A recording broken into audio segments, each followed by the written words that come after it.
আজ আমার college of ছিল আর মাও দুপুরে বাড়ি ছিল না, তাই ভাবলাম চলো লাঞ্চটা বানিয়ে ফেলি। আজ আমি লাঞ্চে বানিয়েছি পাতলা চিকেনের ঝোল আর ভাত। আমি কিভাবে চিকেন বানিয়েছি সেই রেসিপিটা তোমাদের সাথে শেয়ার করব। প্রথমেই আলুটা একটু নুন দিয়ে ভেজে নিয়েছি। এই যে আলু ভাজা হয়ে গেছে, তারপর আলুগুলো তুলে সেই একই তেলে পেঁয়াজটাকে ভেজে নেব। পেঁয়াজটা ভাজা হতে হতে একটা মশলার পেস্ট বানিয়ে নেব। মিক্সিতে শুকনো লঙ্কা, আদা আর রসুন দিয়ে একটা মশলা করে নিয়েছি। এই যে আমার মশলা করা হয়ে গেছে, ততক্ষণে পেঁয়াজটাও বেশ লাল লাল করে ভাজা হয়ে গেছে। তার ভেতরে টমেটোগুলো দিয়ে দেবো। টমেটোগুলো হালকা ভাজা হয়ে যাওয়ার পর কিছু মশলা আমি ফোড়নে দিয়ে দেবো, জিরা, তেজপাতা, শুকনো লঙ্কা, গরম মশলা।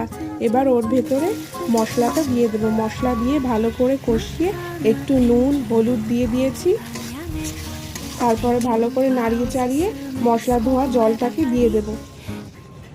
তারপরে কিছু বেসিক মশলা দিয়েছি, যেমন জিরে গুঁড়ো, ধনে গুঁড়ো, শুকনো লঙ্কার গুঁড়ো, আর একটু ঝালের জন্য আমি গোলমরিচের গুঁড়ো দিয়েছি, আর কয়েক টুকরো চিনি দিয়েছি।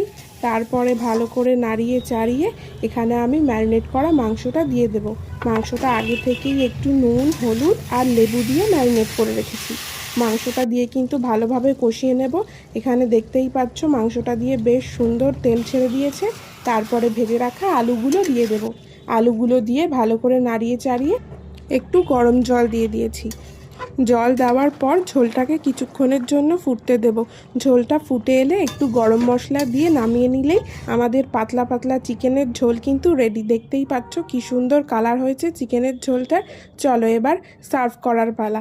গরম ভাত আর চিকেনের ঝোল, সাথে একটু স্যালাড নিয়েছি। এবার টেস্ট করে দেখি কেমন হয়েছে। চিকেনের ঝোলটা কিন্তু জাস্ট দুর্দান্ত হয়েছে। আমার দুপুরের লাঞ্চটা কিন্তু একদম জমে গেছে। ভিডিওটা তোমাদের কেমন লাগলো অবশ্যই জানিও।